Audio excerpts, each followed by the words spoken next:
Hey, Thatch here, and welcome to another exciting episode of the PokeQuiz.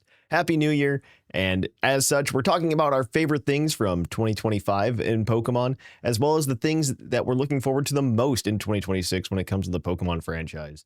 Get excited, it's a great conversation, and we can't wait for you to hear it. As always, if you can rate, subscribe, comment, whatever you can on whatever you're listening to us on to let everybody know that you like what you're listening to, we would really appreciate it. It helps the show grow, and as always, we're just eternally grateful for any support that we can get. But with that, nothing else to say. Let's just jump into this excellent episode of the PokeQuiz.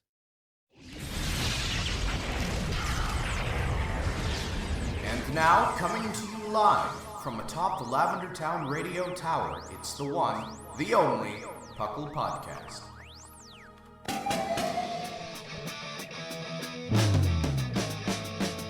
It's Puckle! It's Puckle!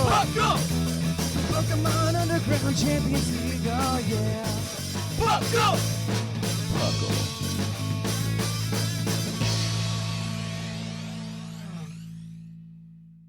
Welcome to another exciting episode of the PokeQuiz. I am your host, Trainer Thatch, here today with my spectacular co-host. We've got the one and only Lord Jushiro. Some say the one and only 2025 PUCL champion right here. No one else but me. You didn't tie. Nothing. I am the 2025 PUCL championship. Hello, everyone. Trivia champion. And then we've also got the other person who tied with Jushiro for the Puckle Trivia Championship, our Sigma. Hiya, papaya. And I still hate Pyroar. Get out of here, Pyroar. Get out of here. Oh, yep. But welcome to the PokeQuiz. PuCL, of course, standing for the Pokemon Underground Champions League, a nonsensical name we came up with in 2007, where we talk everything Pokemon from the video game to the trading card game to everything in between. Yeah, that's it. I mean, the trading card game discussion has mostly devolved into why can't I? I just want to buy it, you know. I just want to buy it. I've heard, and I don't know how true this is. Recently, that the Pokemon trading card market, quote unquote, I don't want to call it a market because I think trading in cardboard is a scary proposition. I agree. It's old school crypto. Yeah. Don't look at me. I've only listened to a MTG finance podcast for over 10 years, but you know, I think that's not for almost buying, like it's for knowing when to buy and why. I think that's like slightly different though, like the MTG stuff, Magic the Gathering for those of you at home. Yeah. I think that's slightly different in that one, the game is old enough and it has a supported format where like every card is playable all the time. That and Magic's card prices are typically reflective of the playability of the card, not just based on like how shiny or how cool the character is. I mean, that's changing a little bit now with Universes Beyond, but yeah. A little bit, but yeah, not as much though, I don't think. I still think there's a lot of playability. Magic gets bought out so much. Yes, it does. Yeah. Crazy. Mm-hmm. But yeah, Well, I can don't tell know. you what I've been doing. Oh yeah. And What's up? that I finished Oh. Legend CA. Yeah, I finished, and I'm almost done with DLC as well. I think I'm at the last where I have to like make that specific donut and go fight whatever it is. There's more donuts. I'm gonna tell you, there's more donuts. That, was the specific one. Oh, I've been holding off, thinking that was the last one. No, I mean, there's more. It gets you to credits. It gets you to credits. The first one will get you to credits. Yeah. You just do the Ho and Legends after that. It's not. And yeah, let me tell you, I really ended up enjoying Legends way more than I thought at first. Really solid ending, had me hooked. Great characters, love every single one of them. There's a lot of things that Legend ZA did very well. I think there's something. I think the gameplay, the characters were all like hit very well. I think honestly, it was just very limited by like I do think personally that being Justin Lumios in this case did hurt it just a little bit. I've come to agree on that. I think something they could have done, though I think the Switch one's probably what held them back, is that say when you enter a wild zone, if it just made it into a room that looked like something different, I think that would have gone a long way. Just feel different. Feel like you're out of the city. Yeah, I don't know. Like I think Like about make the Pokemon walls games trees or something. I don't know. When I think about Pokemon games, right? I think like Scarlet and Violet kind of hit the ambiance like out of the park. I know there's going to be somebody who would disagree with me and be like Scarlet and Violet isn't very good at what it did.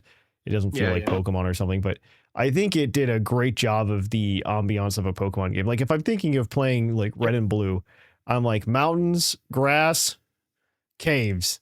Like that's all I need in my Pokemon game.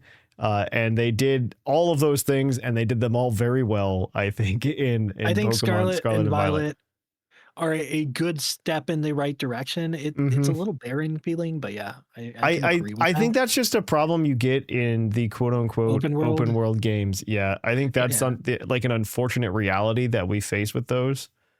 Like it feels barren and empty at times, which is unfortunate, but like it's a step in the right direction for what I think they were going for. Oh, absolutely. It just wasn't all the way there, if that makes sense. And ZA is kind of ending up in the same place for me. I really liked it. I think the cast is A+. Probably the best cast in any game. I think it's on par, if not slightly better than Scarlet and Violet. Like I think the cast was done very well in terms of like a gym leader-esque figure being as cool. I think they did the best. Like Scarlet and Violet does the friends and rivals real well. Yeah. The friend group is really good. But the people around that group are less good, whereas this one does both of them very well, which is why I put them above it.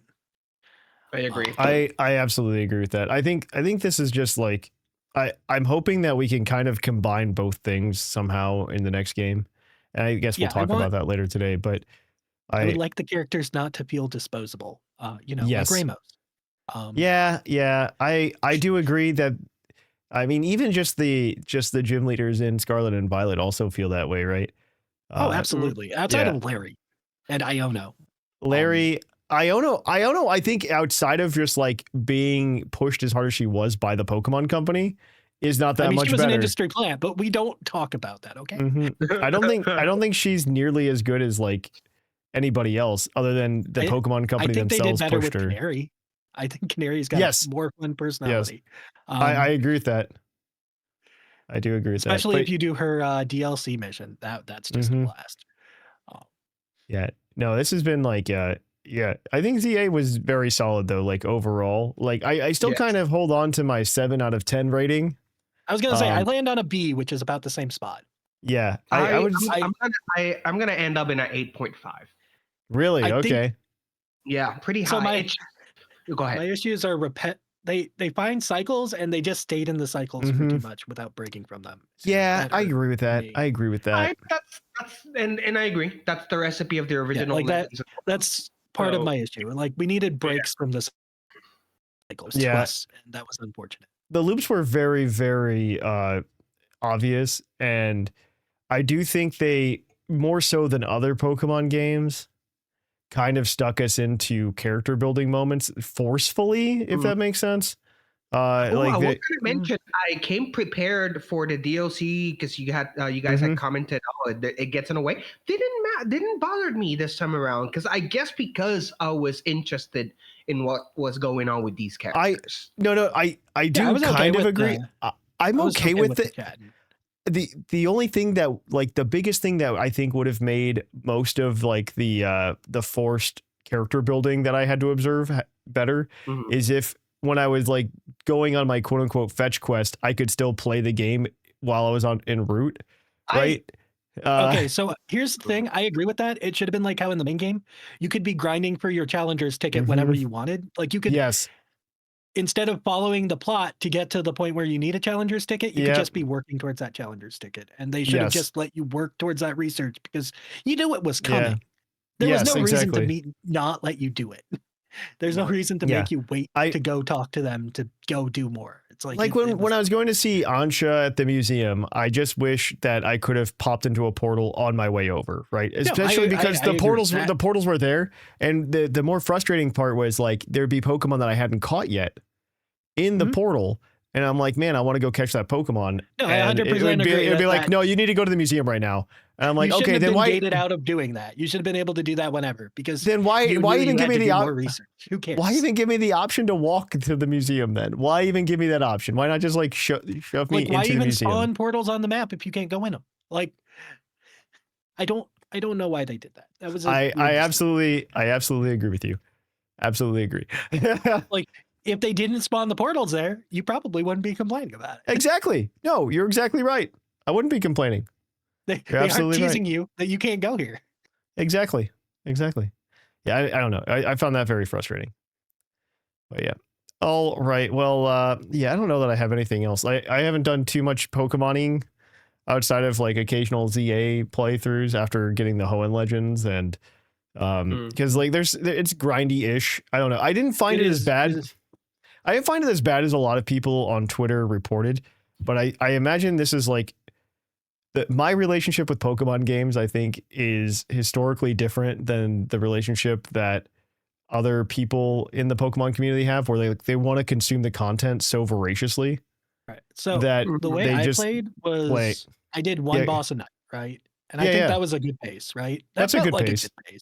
That's a good pace. And then you got to Rayquaza, and it's like, I did not feel any progression towards Rayquaza at all after multiple nights. I'm like, okay. And then I built an Annihilate and got there relatively quick. But it was not, once you hit Rayquaza, it was bad. It was really bad. Rayquaza, I thought the game was pretty good though. Like, I don't know. The problem a lot of people have is like the RNG with the berries and needing the certain berries to be able to progress. I mean, that's shiny hunters complaining, but I also dropping the berries. Yeah, but to be fair, I never encountered that issue. One, because while playing, I figured, I got a rare berry. I should probably hold on to this until I can make like a super cool donut. I usually use the rare berries on like boss donuts. Yeah. Yeah, or something like that. Well, I'm saving the rare stuff for the bosses because the boss needs more time, and the rare berries get the most time and levels. So yeah, I thought it. I mentioned this a couple weeks ago when sweet donuts for those shiny hunting boosts. I did talk to Whimsicott about this when we did like our full like review up to post credits a couple weeks ago. But I still find the time limit with the donuts unnecessary. I find them unnecessary. I don't think it's a good mechanic. I think it's a really bad mechanic in the battle portals because I think it's a terrible mechanic. I just don't think it adds anything to the game other than inducing stress for no reason. Right. So here's the thing. It's kind of just following what Nintendo DLC has been lately, where that's fair. It's like a roguelike kind of feel. Mm-hmm. Yeah. It's weird. It's weird and unnecessary. Just my 2 cents. Because DK did the same thing, is my understanding. It's like, we want you to have infinite content if you're buying the DLC. It's like, fine, whatever. It's fine. All right. Well, that's going to be it for our intro. I'm going to cut us off here. But we'll talk obviously more about Pokemon here in a little bit. We're going to cut right now, though, to the news where we've got some things to talk about. So let's kick it on over to that.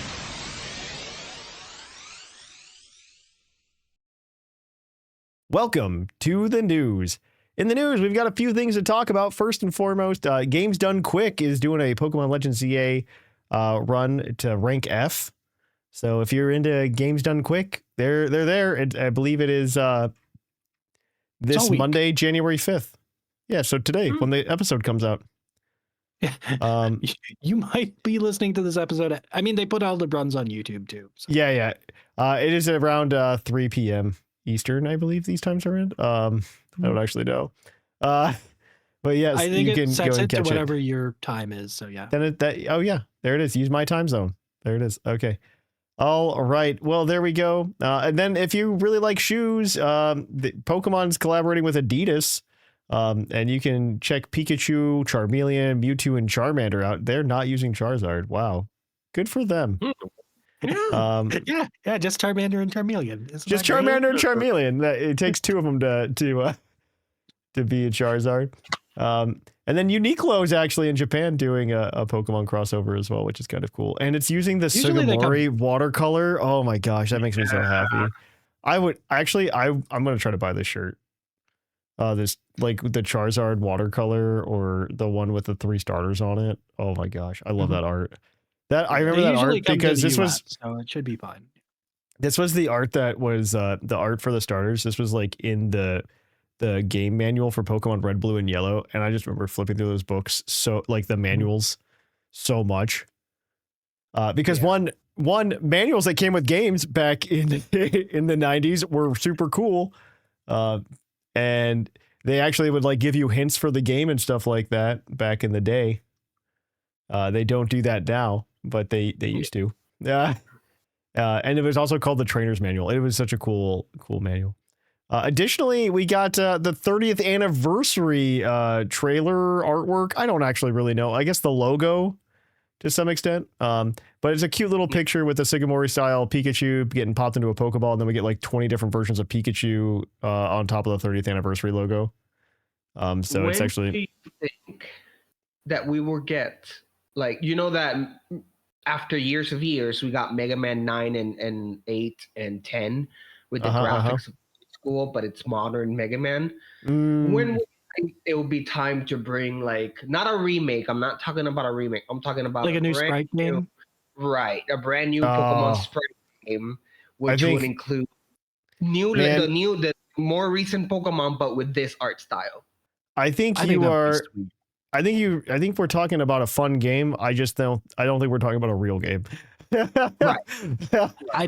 I don't trust them to go back to sprites. I wish I did.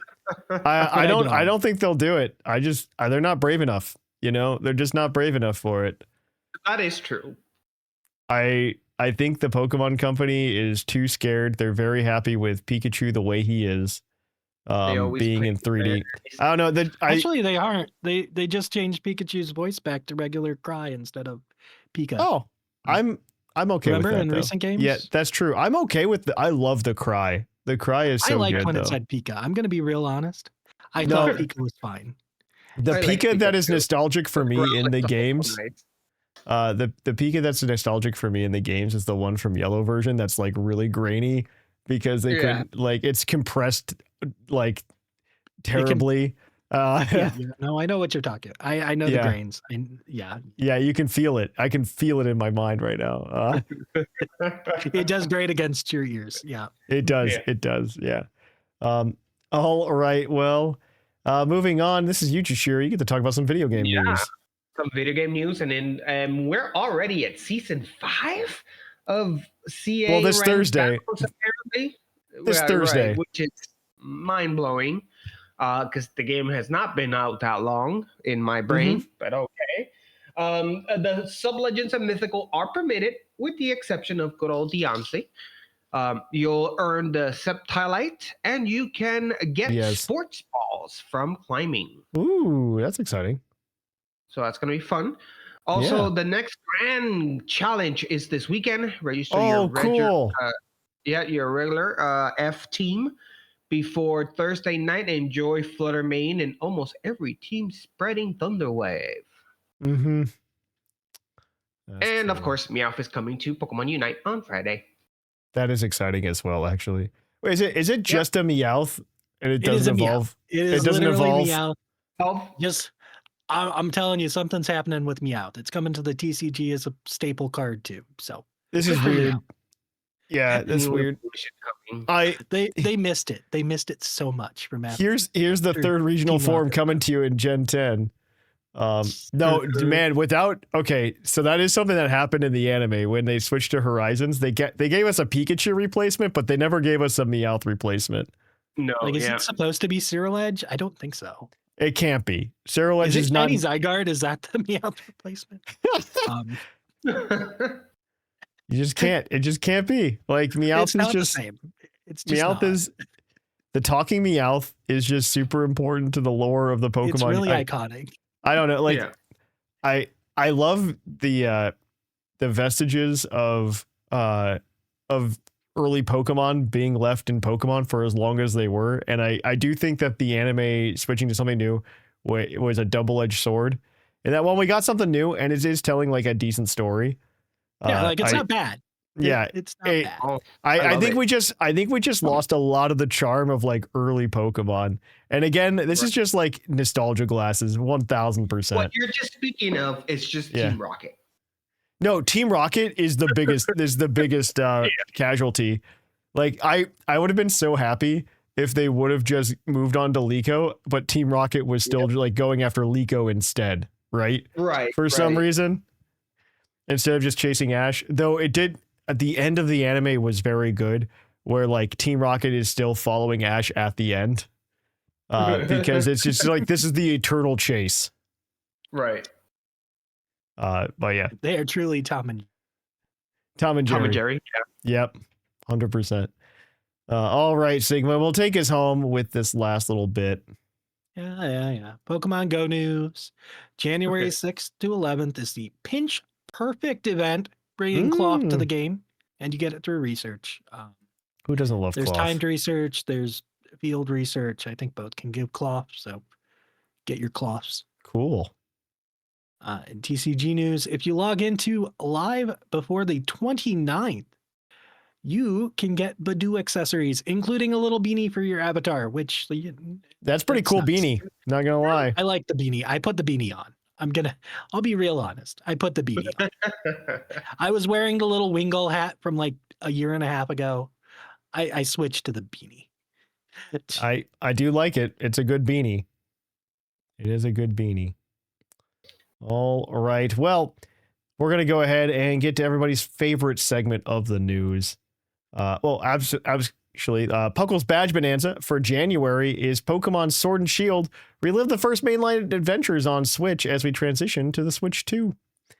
Is it just you play it and you get the badge? Is that how this works? It's also a new year, so we're restarting the whole badge collection thing, so that's very exciting.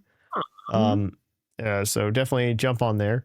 We'll probably if you open the chat today as this episode releases. So yes, very, very exciting. Also, Wo-Chien's News Corner, news brought to you at a snail's pace. 10 years ago this week, nothing happened. Literally nothing. There were animated stickers you could buy, maybe a shuffle event or two. Starly in the Badge Arcade for Europe, and the Elemental Monkeys for Japan. Things really kicked off the week after this. That is absolutely true, actually. I do remember 2016. Yes. 2016 January 12th. January 12th was the big day. Yeah. 2016 was a wild year for Pokemon.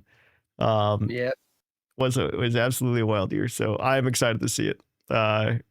It's going to be a wild year doing Wo-Chien's News Corner at the same time as like doing this year's news. It's going to be an exciting one to watch. Because those were like 2016 was a year where like they revealed a lot of things before the games came out. It was one of the years of Pokemon for sure. Yeah. Well, it was also the 20th anniversary when that was like the first year that they tried to make Pokemon Day a thing. Yeah. And then they stopped. And then they tried to not make it a thing. And then they were just like, wait, actually this works really well. Right. And actually, this is kind of cool. Yeah. So yeah, good for them. All right. Well, that is it for the news. Relatively short news segment this week, but we've got a topic to talk about. So we're going to kick it on over to that.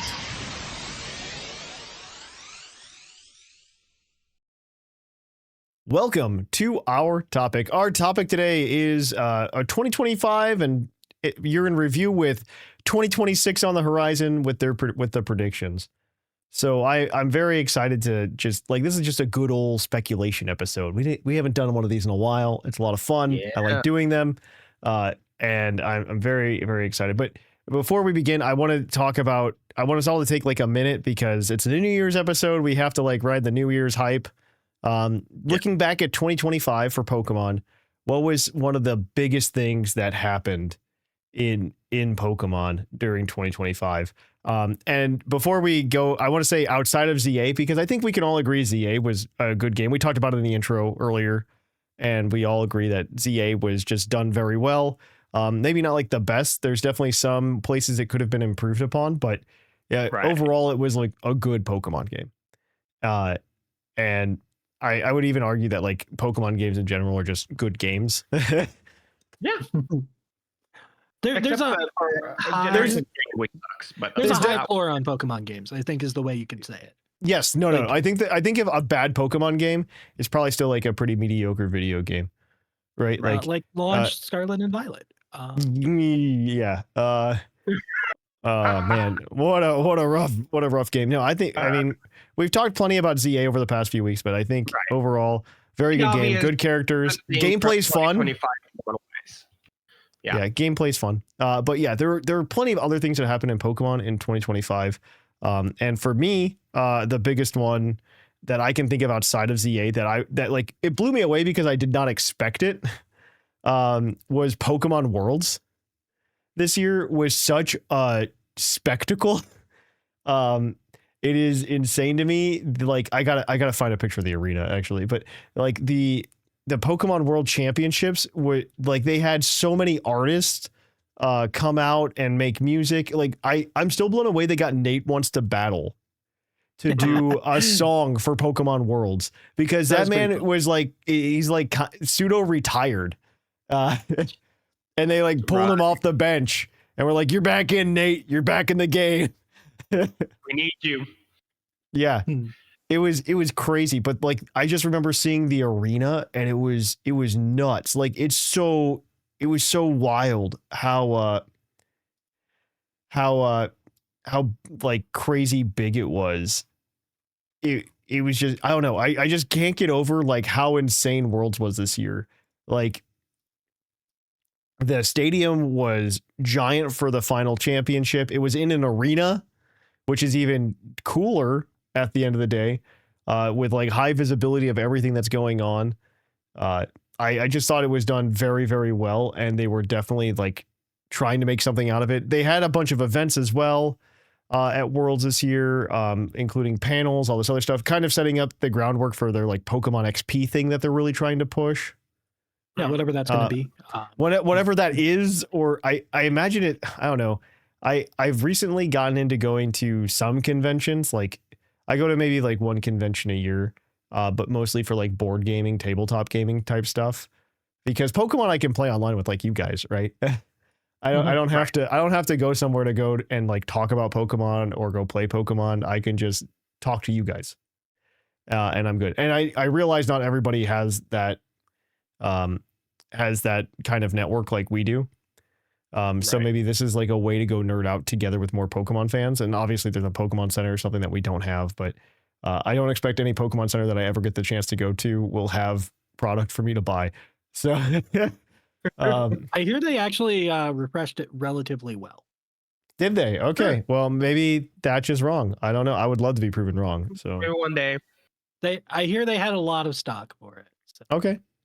Well, maybe they can prove me wrong one day, and we can all go. But yeah, I also just want to know what else happens at Pokemon XP. Like, I can't imagine going to like a Pokemon convention just to go to panels from like content creators that are prevalent in the community, right? Like, what kind of events are happening? There's probably going to be some kind of like shiny hunting event or something. Probably some Pokemon Go type event. But I can't. There was some pin trading at the last one. Yeah, I don't know. It's just not enough to like really engage me. But then again, like the reason that I'm interested in going to Pokemon events is for competition, which is kind of like the basis for what PUCL was back in the day. Like we used to be very competitively focused. Wow, an underground champions. Yeah. Competition, yeah. Yeah, we used to talk way more about the competition than we do nowadays. But it was like, and that would be the reason I would want to go too, is just to play. Like I think one of my favorite things to do when we went to like NAIC and stuff was to just go play in the side events. And I don't know, are those going to be part of Pokemon XP now? Like, I don't know, like what's happening. Expect it to, but I don't know. Exactly. And so I just wanted to kind of know like what is Pokemon XP, and there are zero details, and that's because it will sell out even without details. Right. And yeah, I don't know. But then again, Worlds was just fantastic. It was just done super well. And I think that Pokemon, like, I can't wait to see more.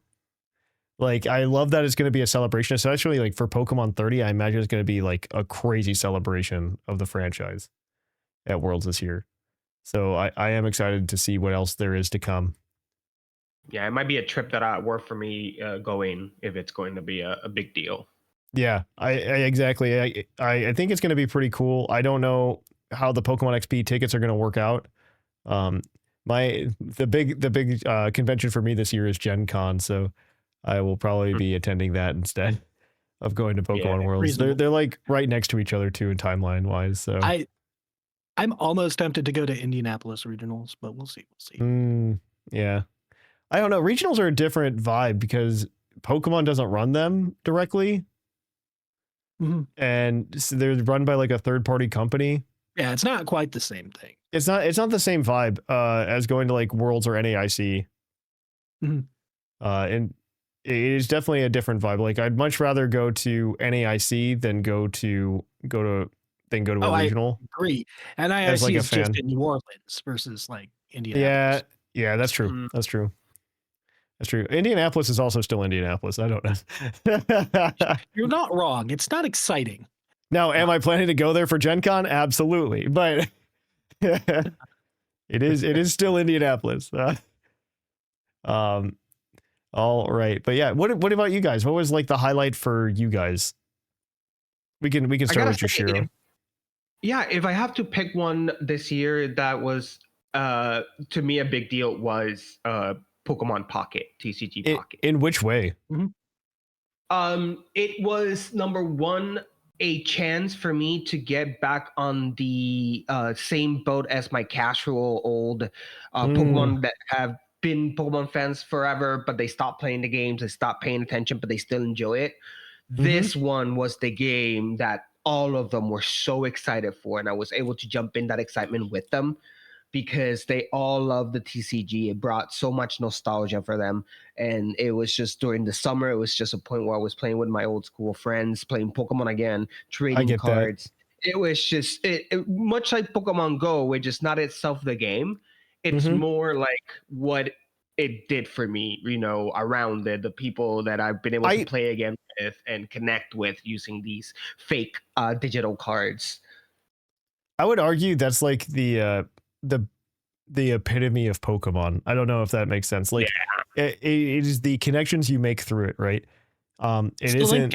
It is. It quite literally is like the link cable. Like TCG Pocket was a great tool for stuff like that. Same with Pokemon Go 10 years ago. Oh yeah, Go was great at that too. Bringing back old people who had lapsed. And it's really fun being able to enjoy something together with people that you used to enjoy them with. I don't know. I still yearn for the days of the link cable. Right. I'm kind of okay with online trading at this point. I'm okay with it to some extent. I do wonder what my life would be like or how I would experience the fandom if I had to physically be somewhere to like complete the game, right? I mean I've gone to League before and I've gone and I've played the trading card game, but I've never I haven't done a lot of video game stuff because League doesn't typically have a ton of video game stuff wherever you go. It is very difficult to find a league with video game stuff. Yeah. Finding a league is easy. Finding a league with video game stuff. Not so much. Yeah. Not so much. Okay. Yeah. I think that just has to do. 1 in 20 leagues will do video game stuff. That sounds like a pretty decent percentage. Mikey from Pokemon Crossroads can let us know. It doesn't feel like much. Like I can look up where the most, like around me, there are plenty of TCG offerings for leagues. Yes. There is one video game offering like in Akron for me. I don't even know how many there are for me because like we have so many leagues around, but I don't even know how many leagues would like I don't even know how many leagues would do video game. Like they might do like a cup or whatever the equivalent is. Like I don't blame card shops for not doing exactly. They're not getting video game players don't spend money in your game shop. So why would you let them show up? Right? Yeah. And that makes sense. Right. I don't blame them. Yeah, I mean I've definitely fallen off lately just because of the what am I trying to say? The availability of cards or lack thereof. Something that I've been talking, plenty about. I'm trying to find it. There are no video game locations local to me. Oh my gosh. The lack of packs is annoying, but the card prices are like nothing right now. You can build decks went from like $60 to 30 to. Oh, that's just because so many packs have been cracked, right? And they have all the bulk to give out. No, I agree. The thing is, this is a personal thing and not like a real thing that should stop anybody from playing the game. I think the game is a fun little card game to play. It is a good time. There's a good amount of strategy. I did kind of get tired of like a lot of the games coming down to like, does somebody have boss in hand? And it's a little annoying, but it's whatever. The game that's like the least of my problems with it. I think the bigger issue is that Gardevoir has been like the number one deck for an entire year. I think the tournament that's a bigger issue. I think the tournament structure does not fit the game design. If that makes sense as well. I feel like best of 3 probably should be on its way out, despite how people would not be happy about that. No, they wouldn't be. But I think tournaments are too long. And I think best of 3 is part of that problem. No, it is. And they changed the rules this year. And I still think it's part of the problem. And I know a lot of people hate that, but I think it's actually an issue. I agree. It definitely has like soured my appetite to like want to keep doing a tournament like that. Maybe like a 12-hour regional is not okay, right? Like that is not a respectful use of your time. Yeah, I would much rather do like a video game version of the tournament. Maybe that's what I do instead if I ever do it again. Well, VGC is usually a lot quicker. That is quicker. Go to time every round. Well, they can't because the game like limits that, right? So yeah, like the game is better at doing it. Like if you could, because Yu-Gi-Oh! I followed and is having the same issue with timer problems, right? Like it's just a card game inherent problem. Is that somebody is going to slow play because it's in their best interest to play tiebreaker rules. It's like it's done. And Yu-Gi-Oh! Just removed it. It's like, oh, if you don't finish the game, it's a double loss. It's like I'm also kind of a fan of the idea of going to like a chess clock or something. I understand the issues with going to a chess clock. I would be okay with that too, but I don't know. So my argument for the chess clock, and this is sorry for people listening who don't want to get into nitty gritty details for like tournaments, but like the argument I have for chess clocks is a lot of people say that you have to play to the tournament anyway, right? When you're talking about people slow playing and playing Gardevoir in a certain way, being super slow. Where most Gardevoir games only complete one match and then it's whoever won game 1. Yeah, I think that's an awful way to have a TCG work is where it's like, but I play match 1 and we're done at 40 minutes. So then I just stall it out. It's like, that's awful. So if you're just, the chess clock is just changing the rules and the way the tournament is played in such a way that it makes that deck not playable. And you know what? Like, I'm okay with that. It's not playable. I'm sorry.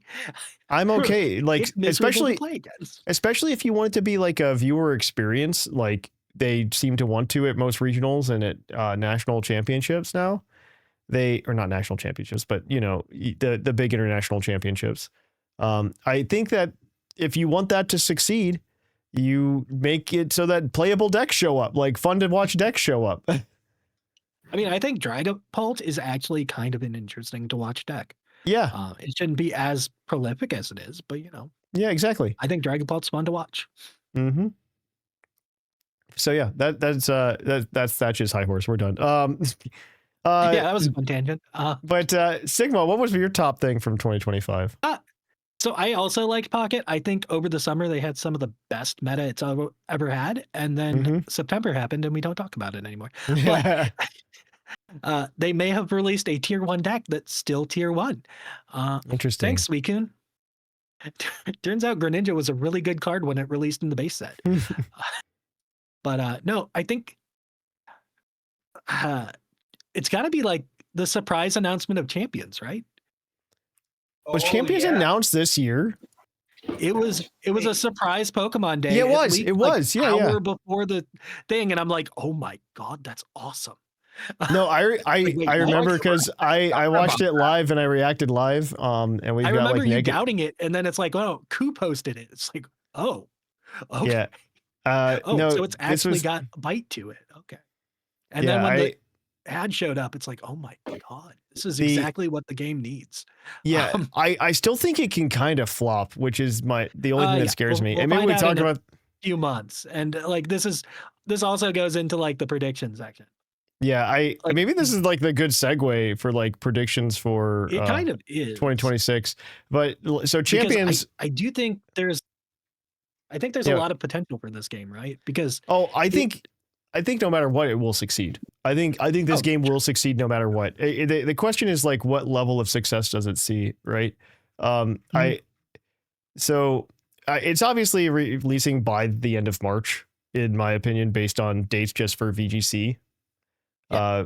I think by the end of March. Release before that, because I feel like you need 2 weeks to build a team before a tournament at least. Mm-hmm. So it would have to be like mid-March. I think it's going to be Orlando regionals. I think this is big just because you finally bring traditional Pokemon battles to the phone.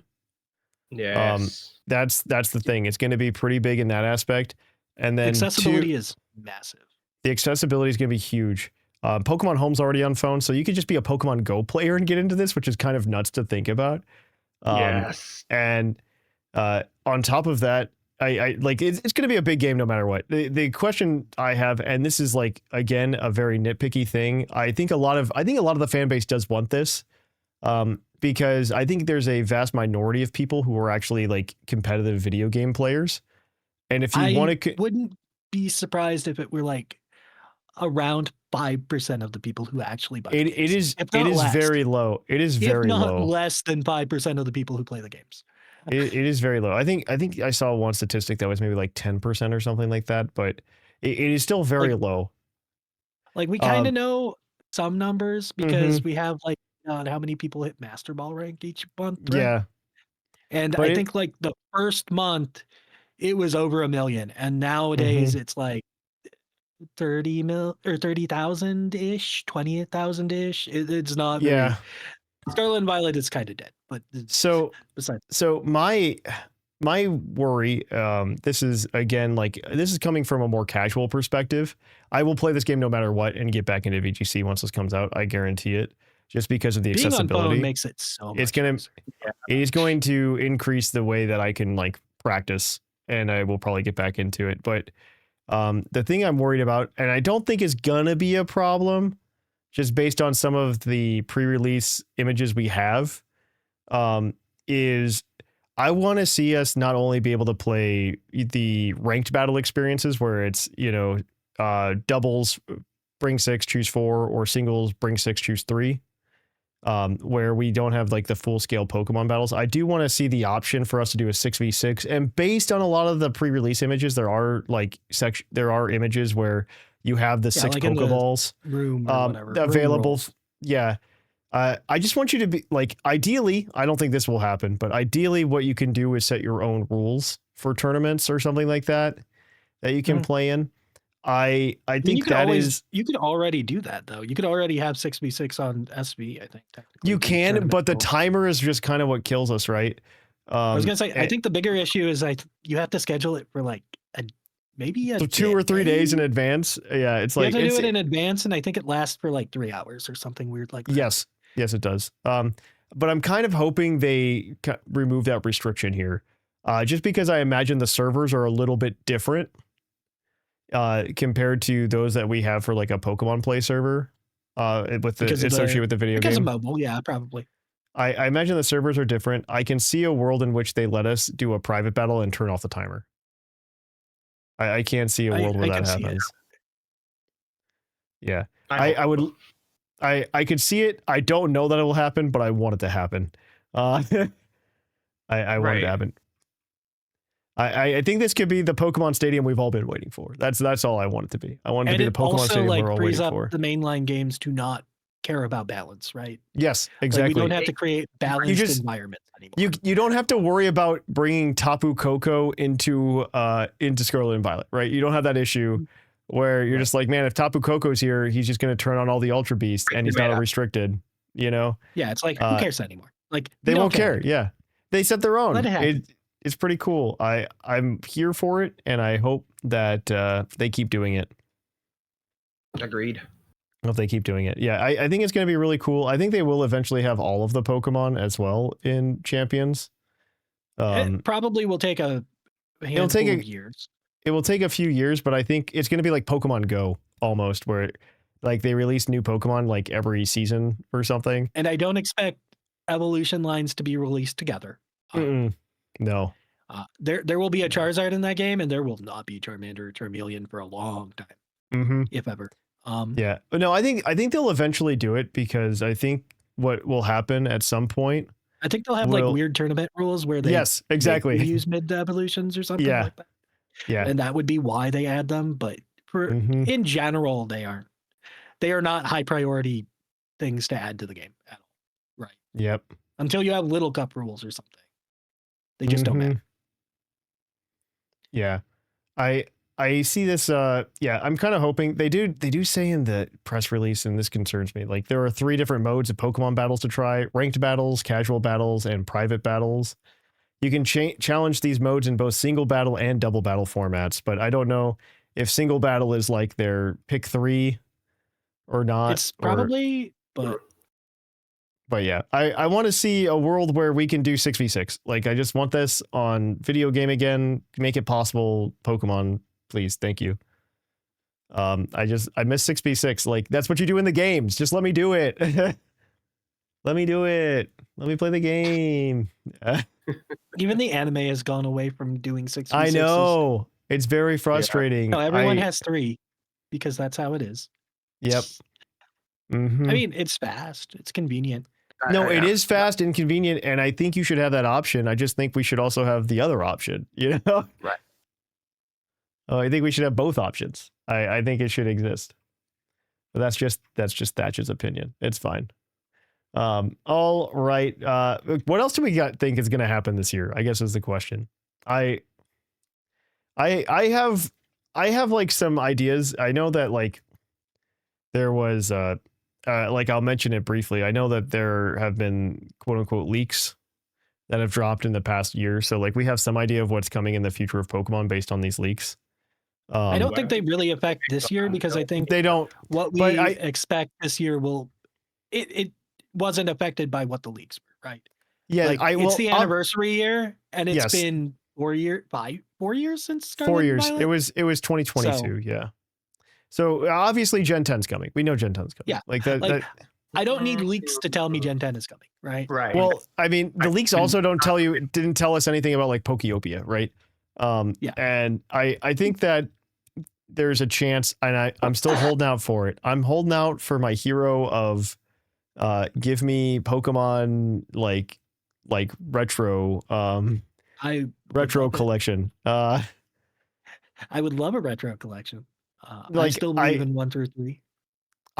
So they've done it for Fire Emblem now, and they've done it for they did it for Fire Emblem, and they did it for Mario. Like, come on, it's the 30th anniversary, guys. Just do it. Just do it. I want to. Of course they do. I wonder how they do it though. Would they put them in like packages? Okay, if they're smart about it, what I think they do, if I were the Pokemon company, what I would do is I would this is a good picture for it. For the video podcast, that is. For the rest of you, it doesn't matter. But I what I think is a good like way to do it is I would have 2 games for gens 1 through 3. And I would put like red, gold, and ruby on one, and I would put blue, silver, and sapphire on the other.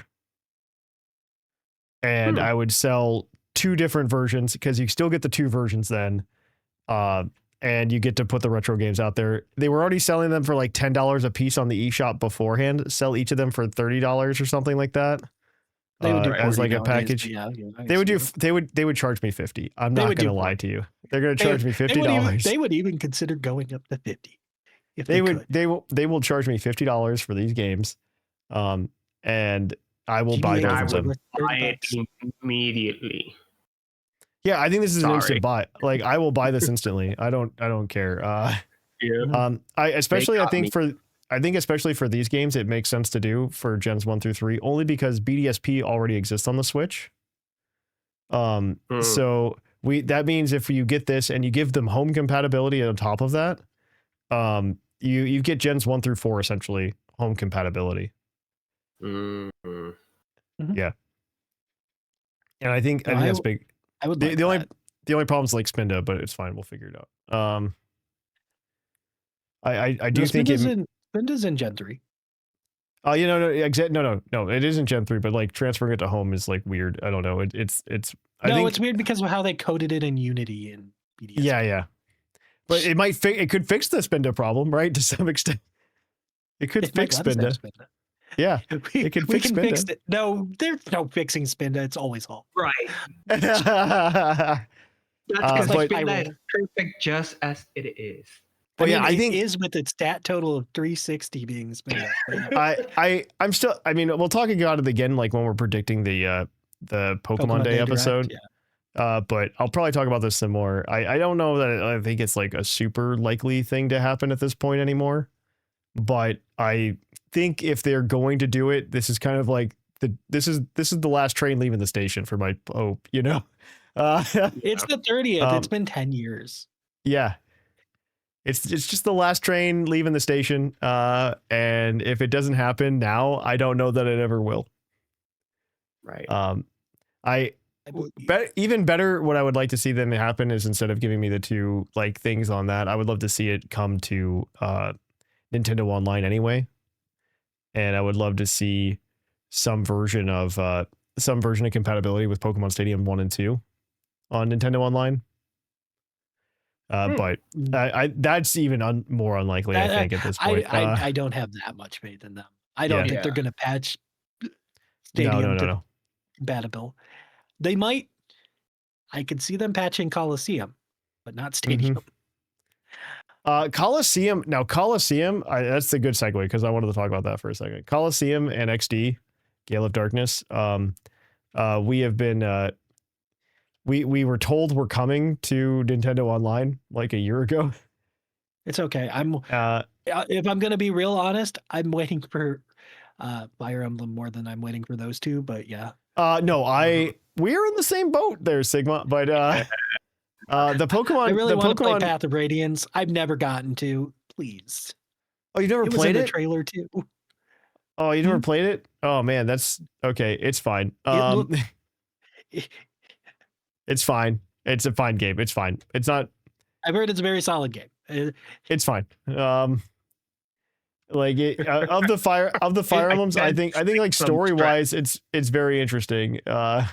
It's very sad to know that I don't know how they're going to do it with Radiant Dawn eventually. That's what I want to know. Speaking of compatibility across right, game releases, but whatever. I do. So they did talk about Pokemon Coliseum. I think that we might finally get like a date, or like they might just drop on Pokemon Day this year for Pokemon Coliseum on Nintendo Switch Online. That the thing is, if they talk about it on Pokemon Day, I think if they talk about it on Pokemon Day, there's a higher than likely chance that they have patched them somehow to have home compatibility. I will say that as of this moment, I personally don't believe they will have home compatibility because I can't have nice things. I can't have nice things. So I'm doubtful. I'm also just thinking of like the minimal amount of work they could be putting into this, and this is why this is what happens, you know? I don't think they care that much about being able to transfer those. I agree with you. I don't think I would love it just because there's a lot of cool Pokemon in them. And I think if you're going to play a Pokemon game, I think a Pokemon game nowadays has value in that you can connect it to Pokemon Home. Like I agree with that. I wish they used Pokemon Home more than they do. But yes. Also, I think they are very swamped with things and don't care that much. I agree with both things. I agree with this take. They have other priorities, and this is such a small thing that they probably just don't. I don't know. I don't know. Like I want the Pokemon company to like do some kind of gesture of goodwill towards me at some point. Because I feel Well, speaking of a decade ago, when Yeah. Nintendo was like, "Oh, you bought Mario Kart? Here, have a free game for your Wii U," because like no one's buying anything. That's how I got WarioWare. I got my Pikmin 3 that way, but that's beside the point. That's how I got my WarioWare for the Wii U. Was that? So here's 4 games. Pick one. Yeah, exactly. It's free. I already own Pikmin 3. My brother had it, so I had borrowed his, and then I'm like, "Oh, you know what? I can own that game. Yeah, sure. Yeah, let's do it." But yeah, no, I kind of hope it happens. The other thing I think is probably I don't know, PokeOpia being announced is already like, that's probably our spin-off game slot this year. The question is, and we know very little about the game anyway already. How much of a success do we think PokeOpia will be? Is it going to be like a flash in the pan, kind of like new Pokemon Snap was? Because that showed up for like a month and a half and then disappeared into the ether. I don't see anybody talking about that game ever anywhere, which is surprising to me. I liked Pokemon Snap a lot. I think it was great. I think it was a good game. I think it looked beautiful. I didn't care about it by the time they released the extra content, but I did play it. New Pokemon Snap is just like the most relaxing experience. It felt larger than it needed to be, but so my thought on PokeOpia is I think it's too early in the Switch 2's lifespan to have a lot of legs, if that makes sense. I think a lot of people will adopt to a Switch 2 when Gen 10 comes out exclusively for Switch 2. Yeah, that makes sense, because like I could see PokeOpia just kind of floating under the radar almost, even if it is a good game, you know? Yeah, it's just like I don't think enough people have upgraded to a Switch 2 yet. That's fair. And they just ended the Mario Kart bundle, so like no one has a reason to either. So I don't think the install base is strong enough to make PokeOpia as successful as it probably could be in like a year. I agree with that. I think PokeOpia is probably, I don't know, if it were to come out later, I think it would do a lot better than it will, just because of the install base. But I don't know. I think it needs like a Switch 2 Lite for it to take off heavily. Oh man, you want to talk at once, right? You want to talk about a bold Pokemon Day or 2026 really prediction? To say that Switch Lite is coming. Switch 2 Lite is 100% coming out, right? Like this year. I won't say 100%. I'll say 90%. 90% chance. The cheap version of a console usually launches with the first Pokemon game. Like that. I mean, if they can get the RAMs, it'll be fine. It'll be fine. But it's a Switch 2. It's not. There's also another company like stepping up to fill the void. So it's fine. It'll be fine. I think it's really, really funny though to I would love I think that's gonna happen. My favorite memory is of remember when the PS Vita was out, everybody's like, yeah, the PS Vita is so much better than the 3DS, which was true before Pokemon came out. Right. It's like it was technically true. The 3DS PSP was good. The 3DS did not do very well the first couple of years it was out. And I mean, they had to instantly cut the price of it. Yeah. Instantly. I remember, yep. They cut the price. Adopter. I got all those cool games. Yeah, the 3DS got cut, had a huge price cut, and then I remember everybody's like, PS Vita's a better game, better system, blah blah blah. And then Pokemon was announced on the same day as the 2DS. There was the meme comes out with the Pokemon. There was a meme of Satoru Iwata bowing down and going, "I present to you the PS Vita's coffin." And it was Pokemon X and Y with the 2DS, and I was just like, "Yeah, that's pretty good. That's pretty good." I think the Switch 1 Lite came out around the same time as the the Switch right? the Switch Lite came out with Sword and Shield, relatively similar timing. Yeah, this happens consistently. It's just how they work. Yeah, this happens every single time because Pokemon is a system seller, but it is geared towards children, and so they make a cheaper version of the console to children. Yeah. Yep. That's exactly what they're trying to do. Yeah, I don't know. Children Pokeopia, and casual gamers too. Like, it's not just children. There are people who are like, I would like to play that, but I am not spending $500. I think I want to spin away from games just like briefly when it comes to the Pokemon predictions though. And I obviously, if you guys have any predictions that I haven't mentioned on the video game side, I would love for you guys to step in here and like bring it up now. But anything? Nothing? I really, not for this year. I mean, other than the obvious, right? Gen 10. Yeah, okay. Gen 10. Like, there's not really anything else that I can think that I could predict. Well, it's tangential. Pokemon Go does celebrate its 10th anniversary this year as well, which is kind of crazy. And I imagine they'll try to do something big, though. I don't know. I think Pokemon Go is still pretty big in its own community. I just don't think it's any longer having the cultural impact it used to. No, yeah. No, I think most people they're like, oh yeah, I remember that thing. And I mean, I have a good chunk of friends. Hi, Ryan. Hi, Mark. Hi, everybody else in that chat group that we talk Pokemon Go with. And it's very interesting to watch, like listen to them because I'm very out of the Pokemon Go community, but they understand it pretty well. They know the meta. They understand what's great about it. And obviously like Pokemon Go Fest is still a pretty big deal. A lot of people go to it. But yeah, I imagine there's going to be a pretty big like 10-year celebration of some sort. Especially since it lands on the 30th anniversary year. Yeah, probably. Yeah. Yeah. It's going to be interesting to see. I don't know if we'll get like a Pokemon Go-esque like nostalgia like we did for the 20th anniversary, but I think that's very interesting. For the card game, I predict that cards will become more affordable and you'll be able to find sealed product one day in 2026. I actually look forward to whatever the anniversary product is. Oh, because 5 years ago they had like the giant starter cards that they did. Yes, I remember that. Cool. I collected those. Those are fun. And the one before that, they did the Generations pin boxes for the mythicals, and I collected all those too. So I'm actually I did as well.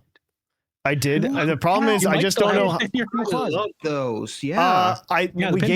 We did give the pin boxes away, so I no longer have them, which is kind of a bummer because I know you kept them for a long time for like giveaway prizes. And I know I did, and they lasted for so long, and now I'm like, man, if I would have held on to them until now, they were worth like 5 times the price that you bought them for in the store.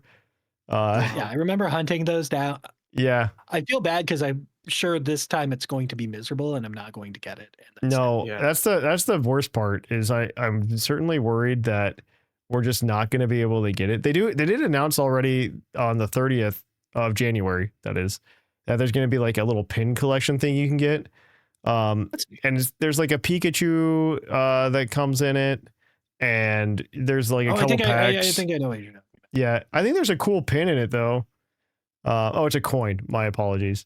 And so we'll see how that goes. It is more like the 2026 Pokemon Day collection rather than like the 30th anniversary collection. So, just something to think about. But yeah, that's coming out. Yeah, I'm interested. We'll see what's going on. The 30th anniversary, I do imagine it would be crazy if they announced something like on par with like the Year of Mythicals from the 20th anniversary. Yeah. I don't think they will because we have all the mythicals now. We have all the mythicals, so like, what's the point of giving them all away, right? Like, we're missing like 3.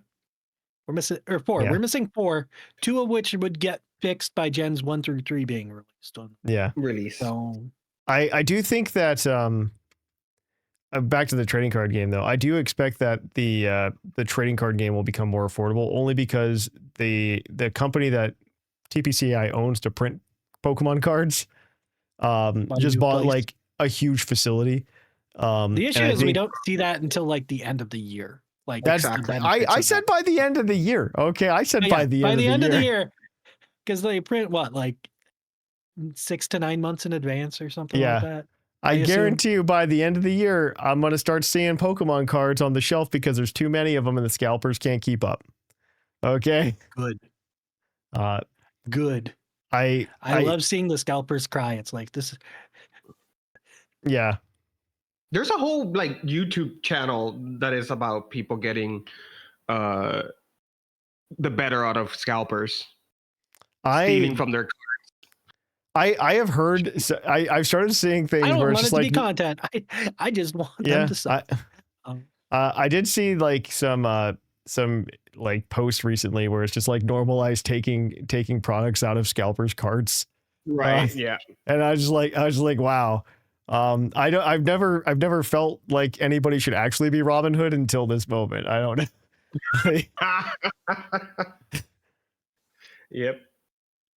Like that, it just is so insane to me. Like, people doing this. I have a lot of opinions on it that are not appropriate for this podcast, but the Puckle After Hour podcast. The Puckle, the Patreon only Puckle After Hours podcast. We need to do something like that because there would definitely be some things that to be said, but we'll think about it. All right. But yeah, I don't know that I don't have any like super bold predictions outside of I really want the gaming retrospective. But they've also told us a lot of things in 2026 already, which is kind of like we know Lego is coming. We know Lego too. Oh my gosh, I forgot about Lego. I think there was some information that dropped about that recently. Yeah, the Pokemon Lego though is like super expensive. I think there's some art coming with it. Yeah, I assume that they work like Mario, right? I assume. Art. Maybe some art. I don't know. I just know that it's coming. It will come out this year though, which is kind of crazy to think about. So we'll see how it goes. I will buy Legos over Mega Bloks, so we have that going for us. The Mega Bloks were so bad. Yeah. I just don't. I heard the sets are going to be like hundreds of dollars or something, and I don't know that I have that desire in me. Yeah. I don't blame you. I don't know how that. Like Legos are just so expensive for what they are. They're going to tell me it's 5,000 pieces, and then 1,000 of those pieces are going to be studs. Okay. Identical studs. Yeah, identical studs. The Lego is definitely one of them.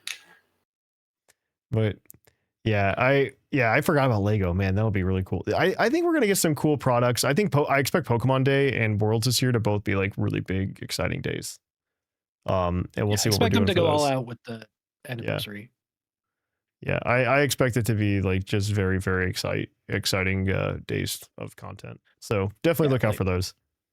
I do not feel bad about predicting high on this year specifically. yes, I agree. But yeah, all right. Well, guys, I think it's a good place to wrap up.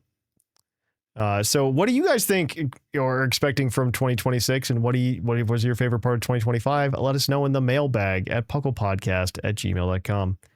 But with that, we're gonna go kick it on over now to Puckle's PokeQuiz, where we're gonna quiz these two guys on their insane Pokemon knowledge and see if they can make it to the finals next year.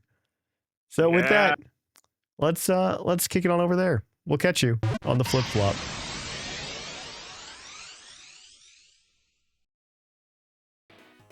Oh hi, and welcome to the PokeQuiz, the part of the show where we quiz our co-hosts on their insane Pokemon knowledge. I'm Mark from the Dunsparce gang, here to explain the rules. Our fabulous co-hosts will work as a team to answer 5 Pokemon-themed trivia questions that fans have submitted on the Discord server. Each question is worth 1 point, with Pokedex and multiple answer questions worth more, for a total of 7 points.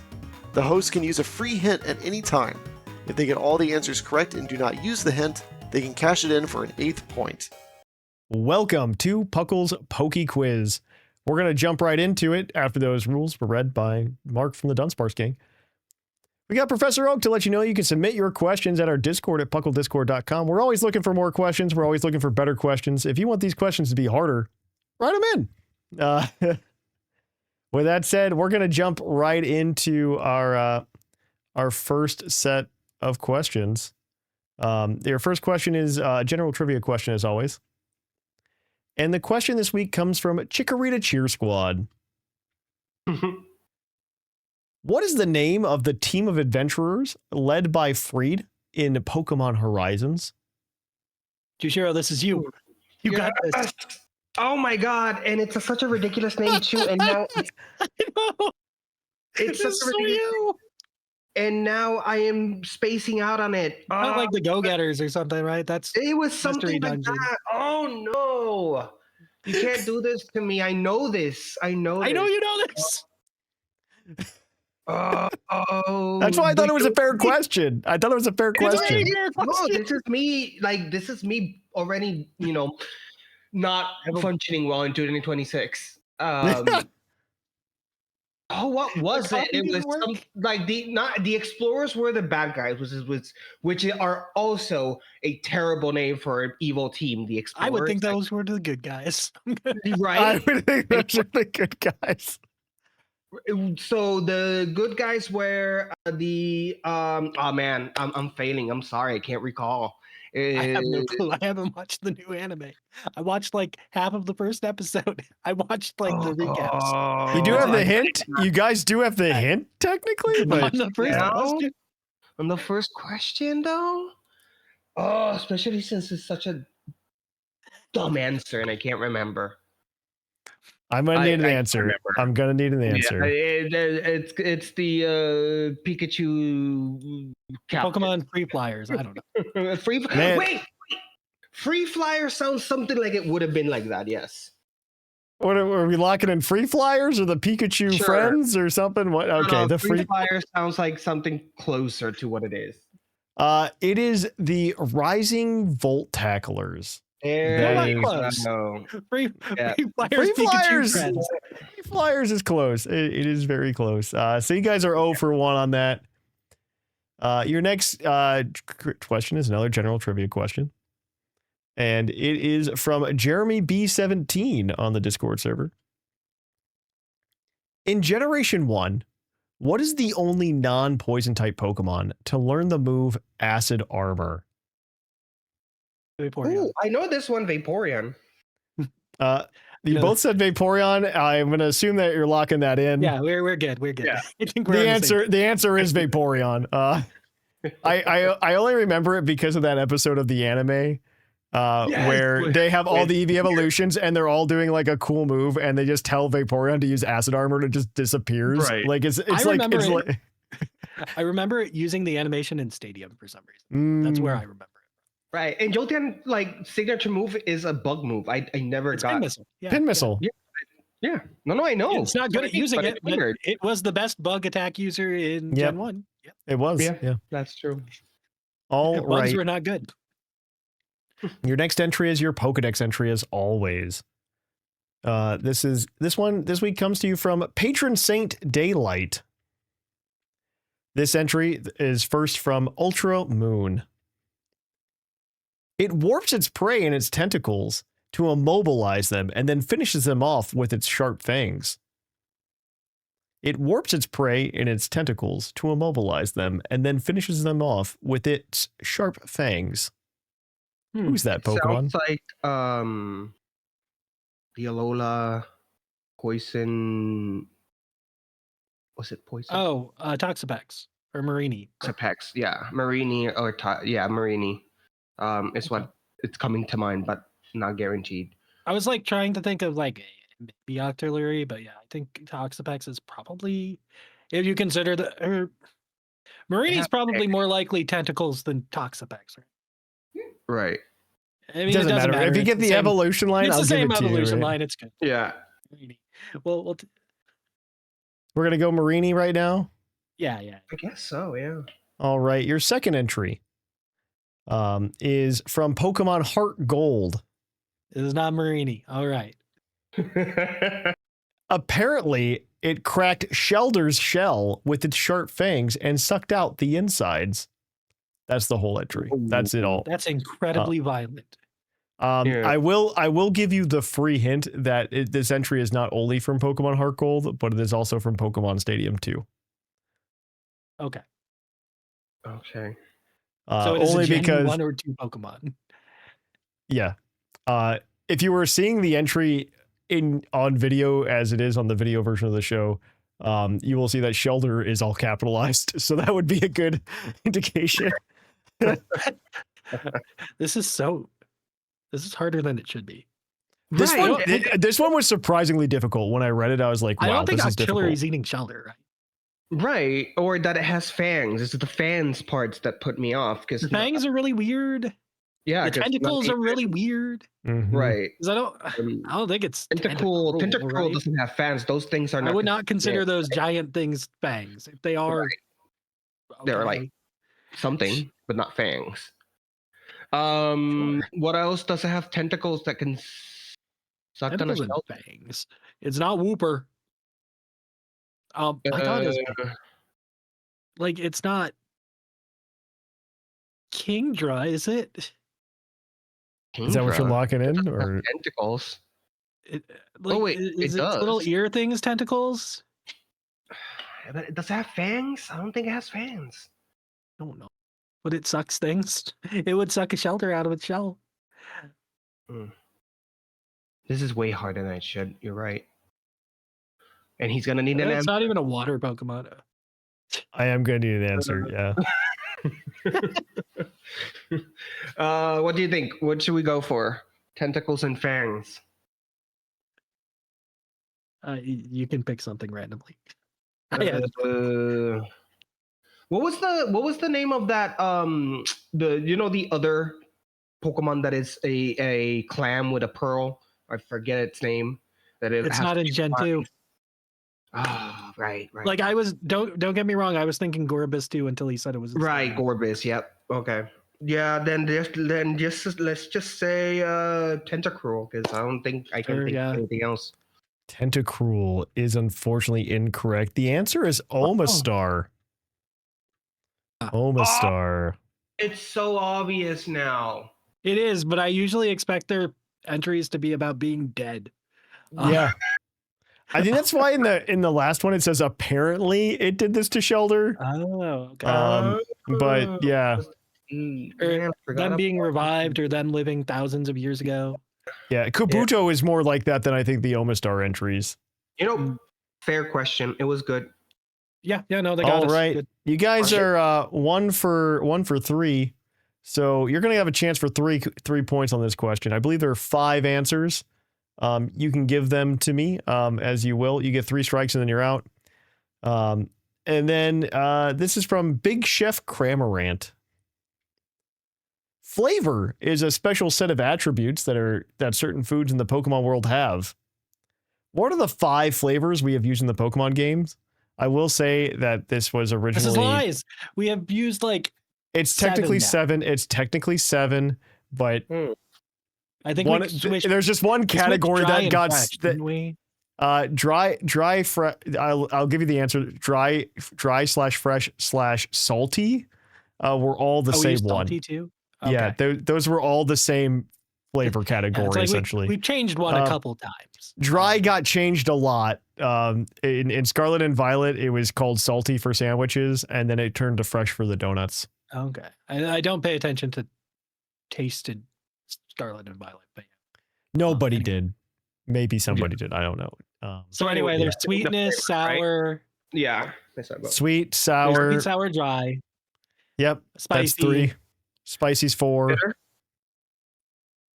And bitter, yeah. And bitter. Are we locking that? I believe that's all correct. Yeah. I think you just knocked them all out. I made a lot of poppins, and I've also made a lot of donuts. So there's spicy, there's dry / salty / fresh, sweet, bitter, and sour. That is 3 points for all of you. I didn't even tell you how we're going to divvy up the points. I didn't think it mattered. I've done a lot of popping. I've done a lot of donut making. That is, you guys are 4 for 4 now. We're on to our base stat question as always. You do still have the hint. This is from Speed Demon Jet, my favorite manga character. What Pokemon with the Rattled ability, Rattled being the ability where a Pokemon gets scared when hit by a dark, ghost, or bug type attack, gets intimidated, it gets a speed boost as a result. Which Pokemon with the Rattled ability has the highest speed stat? Okay, so my first thought goes to Magikarp, but we get to use the hint because we're not getting a bonus point. Yeah. The hint is it's definitely not Magikarp. One sec. Magikarp has 90 speed, okay? It's pretty high up there. Despite me putting this together not that long ago, I need to double check my answers before I flip. It might be a Alolan Persian, I think. Person. I'm gonna give you your hint here. I will tell you it's a water type Pokemon. Well, it's not a Alolan Persian. I will tell you it's a pure water type Pokemon. With rattle. With rattled. That it's newer. It's newer than Alolan Persian.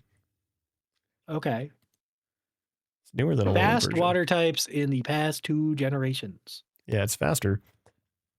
It's a Pokemon Thatch personally doesn't think should exist. It probably shouldn't. It shouldn't. This Pokemon shouldn't exist. Nobody liked it. Brussish? Everybody was disappointed by seeing this Pokemon evolve. Everybody. Is it Wug Trio? My God. Are we locking in Wug Trio? I think. Yeah. Yeah, Wug Trio is correct. Wug Trio has a base 120 speed. Why would you ever run Rattle Top that? Alolan Persian is the second fastest with 115. Okay.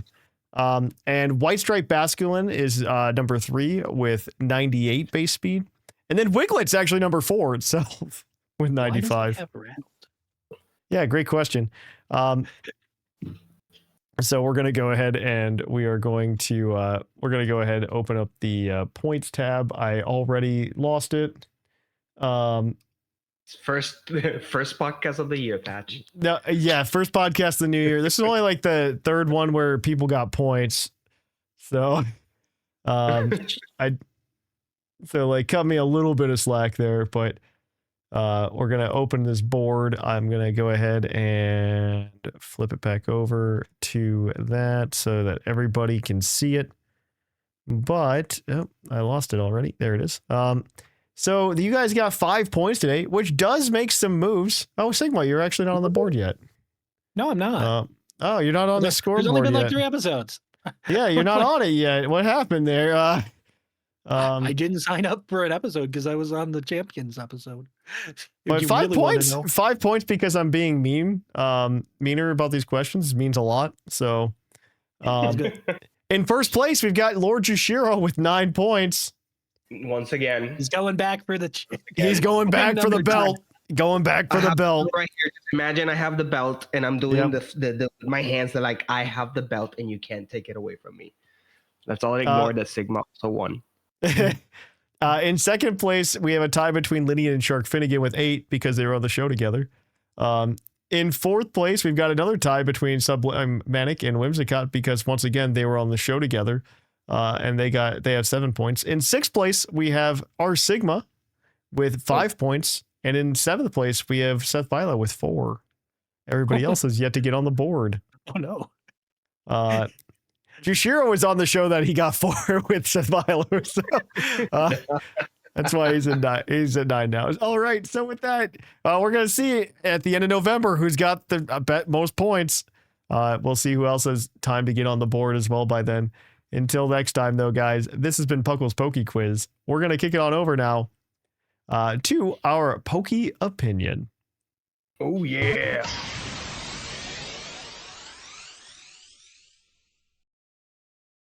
Welcome to Puckle's Poke Opinion. This week, you guys can leave your Poke Opinions, things for us to discuss on the show for about 10 minutes or so in the Discord at pucklediscord.com and the Poke Opinions channel. There's a great one this week, though, from Squid.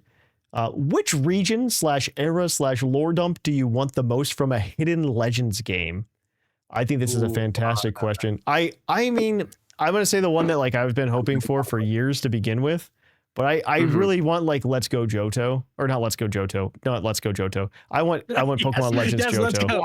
Bring it back. Probably in Slip if I ever heard one. I want Pokemon Legends Johto. I want Pokemon Legends Johto because I think there's just, you could watch the creation of the legendary beasts. You could be part of the story that is, the tower getting burned down. I just think there's just a lot of history there that I mean, it's vague and it's done so on purpose, but I think would be really cool to fill in because for years, the Pokemon community has speculated that it was the Eevee evolutions that were reborn as Entei, Raikou, and Suicune. But it'd be really cool if they were like primordial versions of them that were just completely different Pokemon that turned into them. Like there were other legendary Pokemon that turned into them. You know, I think would be really cool. Yeah. You know what would be really fun? Hear me out. Mm-hmm. What if it was Walking Wake? I just think it's a really cool thing to like. I don't know. It just sounds fun to think about. I think you could throw in the Paradox Mons as like a post game type thing. Like, oh, I caught the gouging fire, all these guys. And then we can have Paradox Ho-Oh too, or Keldeo, whichever one. Yeah, you could do that. I think it would be. Keldeo's gotten so much love from the Pokemon games recently, by the way. Like it being in ZA and in like other DLC is kind of nuts. So maybe Keldeo, we could pump the brakes on Keldeo just like a little bit. No, hear me out. If we have a group of the dogs that are Paradox Pokemon and a group of the Swords of Justice that are I see. Their other friends should have a Paradox form. And if you have Keldeo, I'd be okay with it. Instead of Primal Ho-Oh. I would also be cool if like the Pokemon that were like reborn as Entei, Raikou, and Suicune were just like normal Pokemon in that time in the Johto region, and you could just catch them in like indefinitely while you're there. Like I think that could be cool as well. But I don't know. I just think there's just a lot of story there, and Johto just got really good fall vibes, and I want to see that. I want to see that happen some more. But yeah, I don't know. What do you guys have?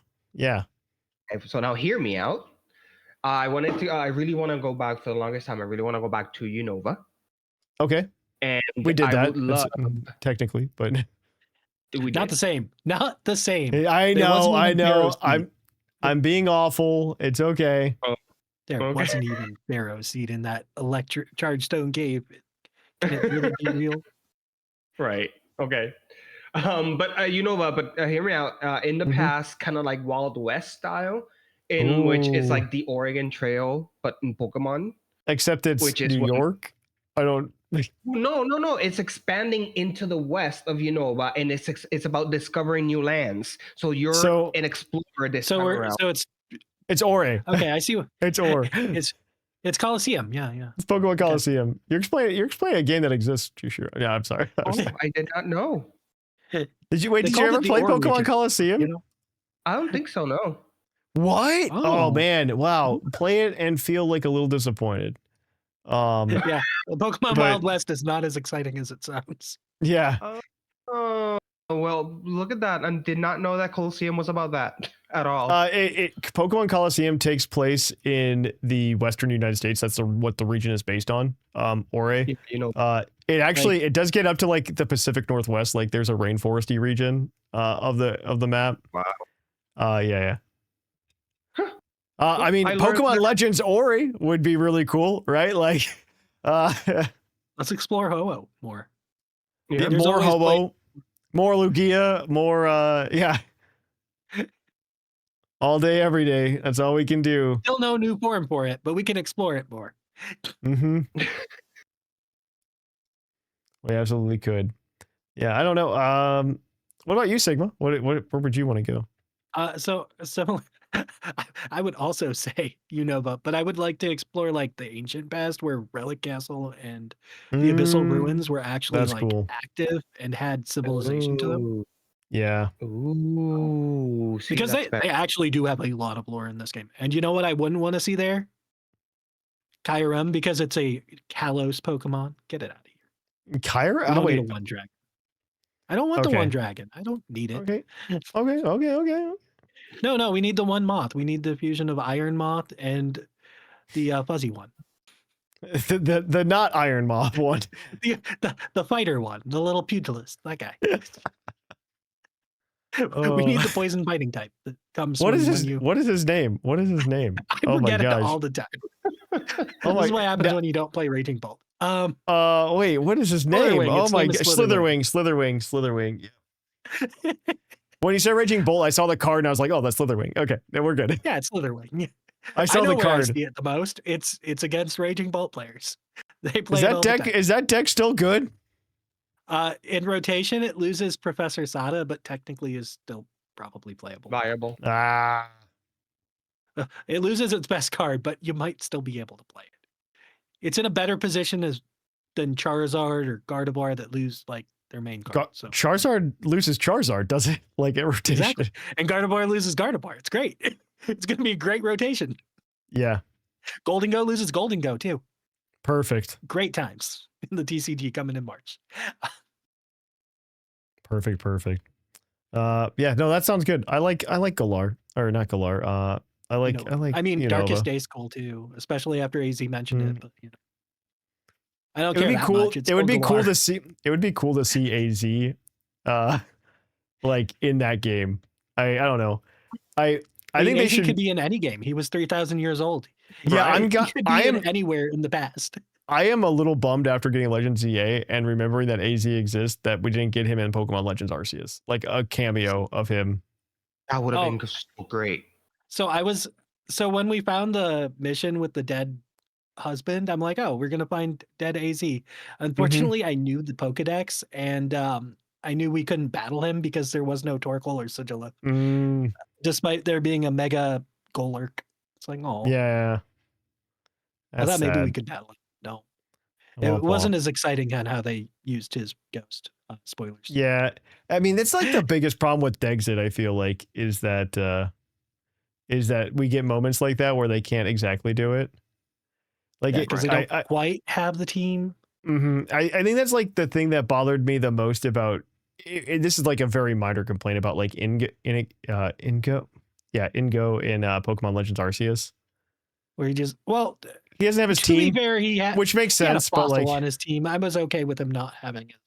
Yeah, but I don't know. It would have been cool to see him have like Chandelure or something. I don't know.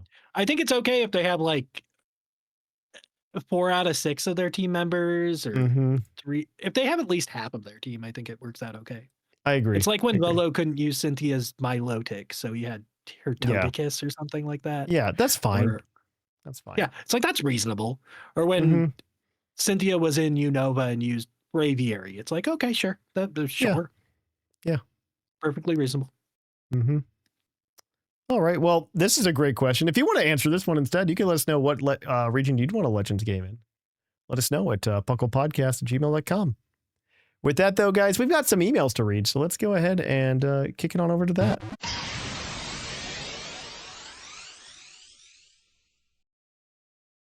Welcome to the Mailbag. The Mailbag is the part of the show where you can email us at puclpodcast@gmail.com and let us know what you thought of the topic or the Poke opinion or whatever. 2 weeks ago, we asked you for your experience playing Pokemon in 2025 and also just the DLC in general, what your thoughts were.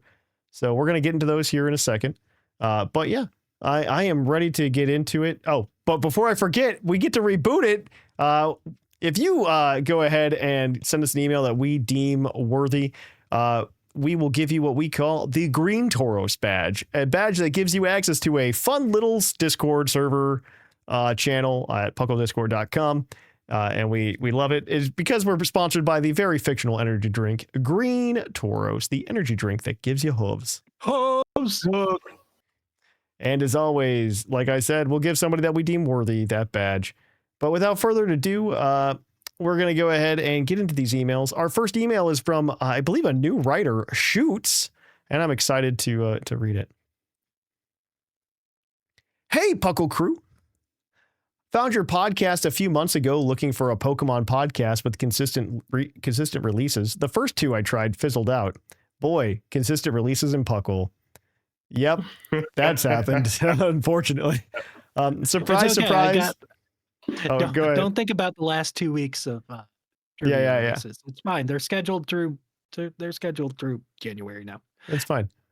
Surprise. The longest running Pokemon podcast has just that. To understand my Mega Dimension experience, I should give a little backstory. I've played 3 gens of mainline games, 2, 8, and 9. While I enjoyed them all, I built my first doubles team in Violet and fell in love with competitive battling. This quickly elevated Violet to my favorite Pokemon game. While I have much nostalgia for the classics, I often favor many of the new additions from Violet, especially my new favorite, Arctibex. Naturally, I was thrilled when Mega Dimension's trailer revealed the addition of Mega Baxcalibur. My mission was clear. Prioritize catching the Ice Dragon and enjoy playing through the rest of the content with my trusty companion. I'm so sorry for you. Yeah. I know the story about how this goes. He was not made to go for a playthrough. Oh, Game Freak had other plans. I started mostly spoiler-free, but after playing for a while, I had to check how long till Bax was available. Not till beating the main storyline, far from ideal, but I suppose a few mods need to be saved for late game, and I can avoid side quests to save myself content. So I beat the main storyline. I found it fairly grindy. Hyperspace lacked character. My favorite quest was retouring the Lumiose Museum. But I could get Bax, right? Wrong. The special scans are random without a way to reroll, so I grinded, scanned, so and on, and I became so efficient, but I couldn't get the right scan. Finally, my 220th hyperspace portal. Oh my god. And about my 30th special scan, I got the special dragon scan and caught a couple Frigibaxes and a shiny Arctibex. In hindsight, I shouldn't have been so focused on catching Bax right away, but I really didn't expect a non-legendary Pokemon to be so hard to get.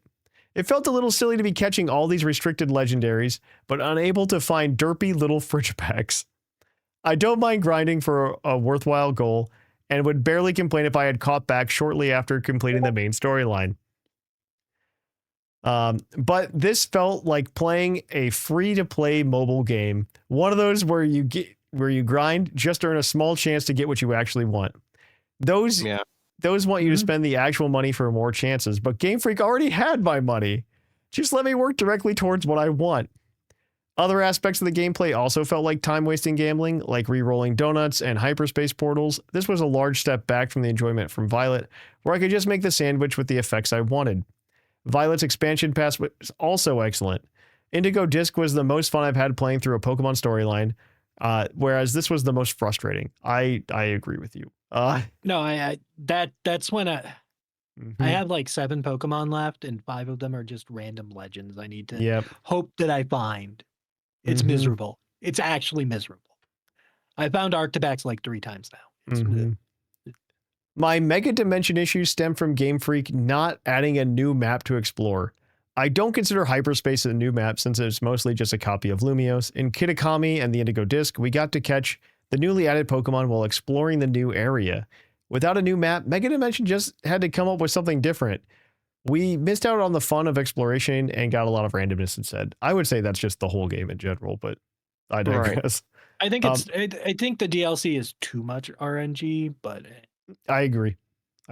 Like, have some chance of just not getting screwed over by RNG. That's all it needs. To be fair, on my recent replay of Pokemon Legends Arceus, by recent, I think it was last January, but I like 100% the Pokedex, like living dex, everything. It took so long to get Shield on though, like so long. But to end on a positive note, I do appreciate the expanded Pokedex, especially adding many of my Gen 9 favorites. My team of classics like Charizard, Dragonite, Tyranitar, Gyarados has become Baxcalibur, Glimmora, and Armarouge. I look forward to completing the new side quest and will dabble some more on ZA's ladder. Thanks for the great content. Shoots. Thank you for the great email. All right. Who's next? Who did I say was next? Jushiro, you got this one from, I believe this is Sleeve. Yep. Sit back, relax, because this is a long one. Hi, everyone. Hope you all had a lovely festive period. Now we're a few months post-release. I wanted to get some of my thoughts from CA out there. I want to start by saying, for me, this is an 8.5 out of 10 game. Hey, I agree. Not the best game we've had, but definitely a strong addition to the series. Yeah. I'll start with the positive. A new battle system is really fun. It makes me feel like a real Pokemon trainer. Like I imagined when I was a kid watching the anime. So true. So true. That I do enjoy so much the battle system. I know that is not a replacement for our standard way of battling. It is flawed, but it is fun. Exactly. Yes. It is flawed, but it's incredibly fun. Okay, number 2. The story is one of the Pokemon's strongest ones, and the supporting characters are all unique and great. Especially Philip. I 100% agree with this too. Great characters. The story, not necessarily the best, but I think the story's good up until the end. I think they kind of flop the end of the main main story. I think they flop it. Then number 3 is the new megas are great. The more the merrier. Everyone should get a new mega, that's for sure. And let's be I'll be honest, Mega Starmie is where it's at. I have no issues with Mega Starmie. The wave that adapt, I freaking love. So I'm not even being a facetious or unironic. I love Mega Starmie. Anyway, the way they adapted moves for the new battle system is so fun. I love using my Raichu to flash in with quick attack, follow up with a Thunder Punch, then flash back with Volt Switch. I do love that. And the pop off of a ranged Thunderbolt. The combos, when the battles last long enough, are so fun to devise. Luckily, this is 90% of what makes the game. So overall, a great success in my opinion. Now, for the negatives. I need to get a little bit nitpicky here because there isn't much I dislike.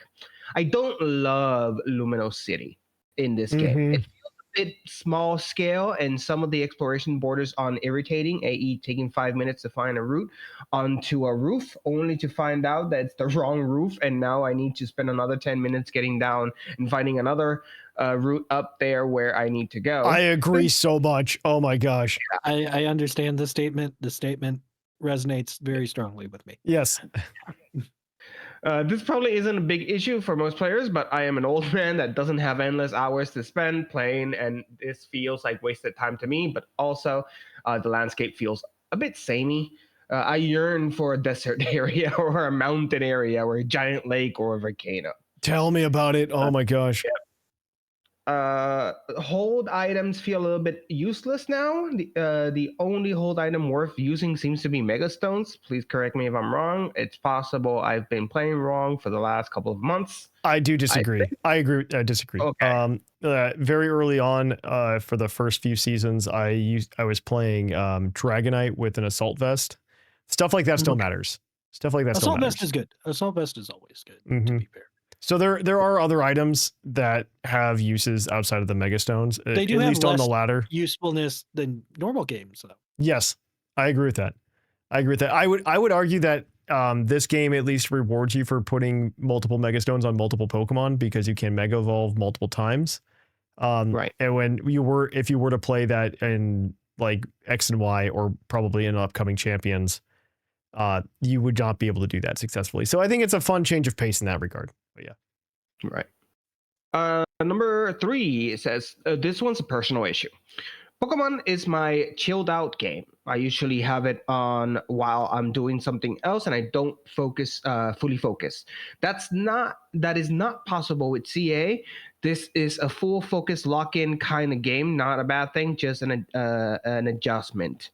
I guess it's because he means like time continues to progress in the game, so it's not like something you can just play. I mean, battles are more active, so you actually have to pay attention to the screen. Right. I understand. I get it. Yeah. The shiny hunting isn't fun in this game. Really? Okay. The method is not just enjoyable. They're correct. Oh, okay. The method is not enjoyable, although saving your last 10 shiny spawns is a delicious upgrade that I definitely approve of. And then we have number 5. He says, while I like the new battle system, I detest the new PvP mode. The best way I've managed to be successful is to hover around the edge of the action, flashing in to steal kills. I just don't enjoy it. I would have liked to see a system that has you battle other trainers one-on-one with full teams of 6 or 3 if 6 takes too long, and moves do less damage, causing battles to last longer, requiring strategy, a mix of range attacks, close attacks, hazards, healing, U-turns, whirlwinds, so far. So they've made moves that do different interesting things, but I feel like we don't get to see most of it because the battles are just too short, and PvP really doesn't focus on anything but pure damage output and avoidance. Yeah, I haven't played much of PvP to really get a feel of it. So it's fine. It's fine. It is very just different from like what you'd usually expect. It felt more party game-ish, not yeah. I agree with that. I agree with that assessment actually. Yeah. To reiterate, the complaints are a small part of the game. Overall, I really like it, but find a small handful of things a bit annoying and or disappointing. Apologies for the length of the email. Thanks to continue brilliant content with peace and love, Sleeve and the CA's team named after fast food items. Crunchwrap is for alligator. This is his team, I guess. Zinger is his right shoe. Big King is a pyro or shiny. Kicking Wings is Halusha. Doomburger it's Absol, and McCrispy is a Skarmory. Wonderful. Great. Well, thank you for that. No, Sleeve. I can't approve of the pyro, but otherwise. The pyro hate is in. Right. Well, we've got one last email, and I believe this is you, Sigma. This is Gigasaurus Games. Yeah. Happy New Year, Puckle Crew. With the end of the year, I figured I would add my own Pokemon Wrapped as well. First, though, my thoughts on the ZA DLC. On the whole, I enjoyed myself. I like the mix of Pokemon that got new megas, especially Heatran and Tatsugiri.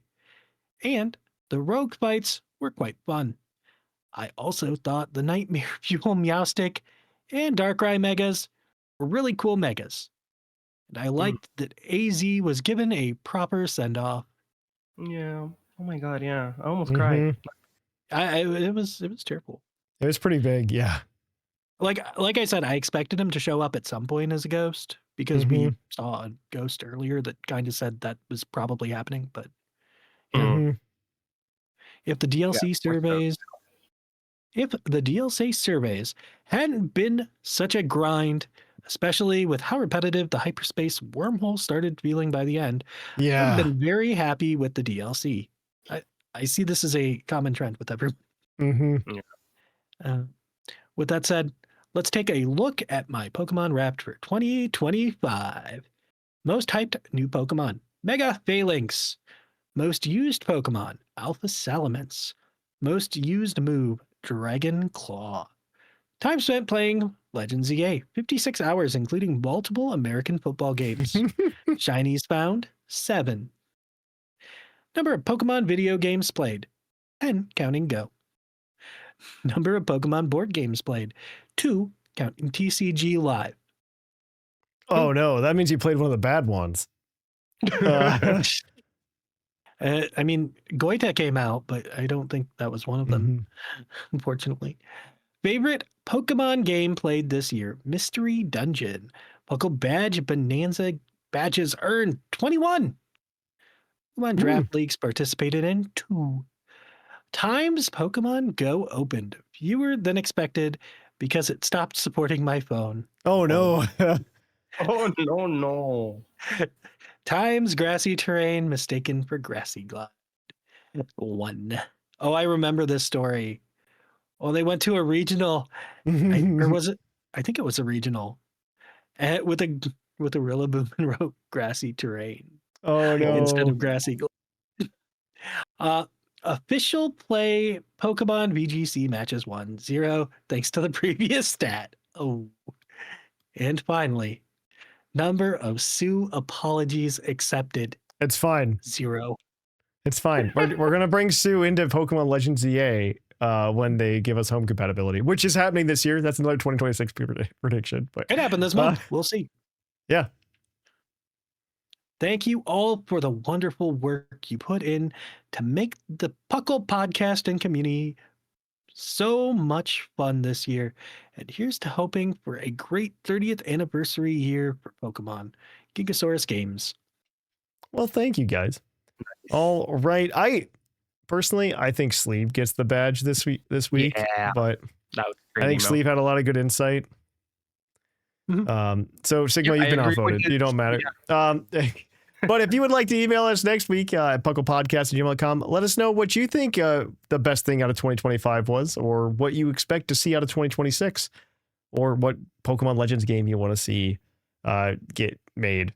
We would love to hear from you guys. If you want to hang out with us throughout the week, though, you can check us out at pucldiscord.com. Just come hang out with us. You can follow us on social media at Instagram, Facebook, Blue Sky, Twitter. You can also follow us over at Twitch at twitch.tv/thepuclpodcast. I'll be streaming on Wednesdays from here on out. Additionally, you can follow us over at YouTube at youtube.com/puclpodcast and watch the video version of this podcast if you're not already. And then finally, we're going to go ahead and if you want to help support the show, you can go to our Patreon at patreon.com/puclpodcast. We're reworking a little bit, so check the tiers if you're a patron already, or if not. It's not going to be anything huge, but we are gonna shift some things around. All right. With that, I have been Trainer Thatch. Some say I've been Jushiro. And I've been R Sigma. And here in the Lavender Town Radio Tower, it's closing time. Happy 2026!